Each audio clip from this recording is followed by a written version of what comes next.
እስኪ የአህባሽ ሴቶች በሽርክ መንዙማዎችና ነሺዳዎች የተለበፉ ምንም ባያውቁ በረሱል ሰለላሁ ዐለይሂ ወሰለም ድንበር ቢያልፉ አይቼ መልስ እሰጣለሁ።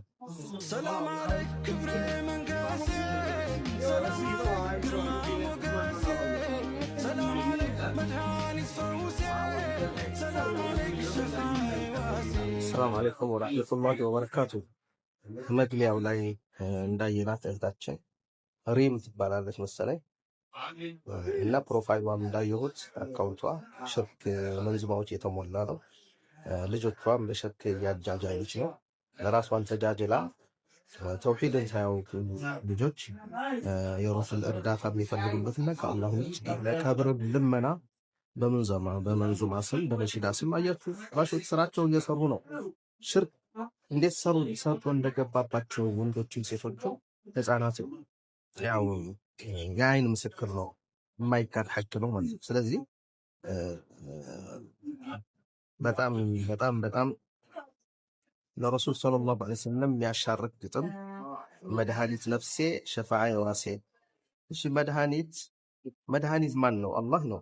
ካፊሮችም እኮ ዒሳ መድኃኒያችን ነው ይላሉ። ኢየሱስ መድኃኒታችን ነው ይላሉ። መድኃኒት አይደለም። ነቢ ሙሐመድም መድኃኒት አይደለም። የሚያድነው አላህ ነው። የሚፈውሰው አላህ ነው።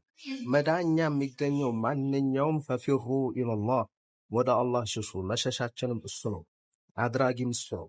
እሱ ነው ትላላችሁ በአፉ። አሁን ይህች ብትጠየቅ ማን ነው አድራጊ ስትባል አላህ ነው ትላለች። ተመልሳ ትክዳለች። እዚህ አላህ ነው ካላችሁ ታዲያ መድኃኒት ፈውሴ ሸፋዓ የዋሴ ዋስ ደግሞ ሸፋዓ በአላህ እጅ ነው ያለው። ትክክል። ሸፋዓተል ኩብራ የውመል ቂያማ ተሰጥቷቸዋል። እዚህ በአዱንያ ግን ሸፋዓ የሆኑን ቢሃርቡኝ መዲና ውሰዱኝ ዋስ ሆኑኝ አይባልም። ለሳቸው ልመና ሽርክ ነው። ሸፋዓቸው የሚያገኘው ደግሞ ማነው? መንገዳቸውን የተከተለ እንጂ እንዲህ በየሚዲያው እየተጃጃሉ በየቲክቶክ እያሻረኩ የአላህን ስልጣን ለነብይ ለረሱል ሰለላሁ ዐለይሂ ወሰለም የሚሰጡ በምንም ተአምር ሸፋዓ አያገኙ። የእሳቸውን መልእክት መች አከበሩ?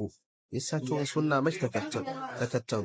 የእሳቸውን ክልክልነት ቢድዓ መች ተከለከሉ? የእሳቸውን ሐራም ሴት ልጅ እንጂ በሚዲያ ላይ መዝረክረክ ምንድን? ልጆቿም ጸጉሯን ተገልጸው እንትን እያለች ተርቢያ እያሳደገች ነው። ዋናው ግን ሸፋዓተል ኩብራ ለረሱል ቢሆንም የእሳቸውን መስመር የያዘ ሰው ነው ነፃ የሚወጣው እንጂ የእሳቸውን መንገድ እየታሳችሁ ቀልድ ነው የሚሆነው። ሸፋዓ ዋስ መድኃኒት ደግሞ አላህ መድኃኒታችን ፈውሳችን እሱ ነው። ካፊሮቹ እንደ ዒሳ መድኃኒታችን ይላሉ። ስትና መርየም ይለምን በምን ተለያችሁ?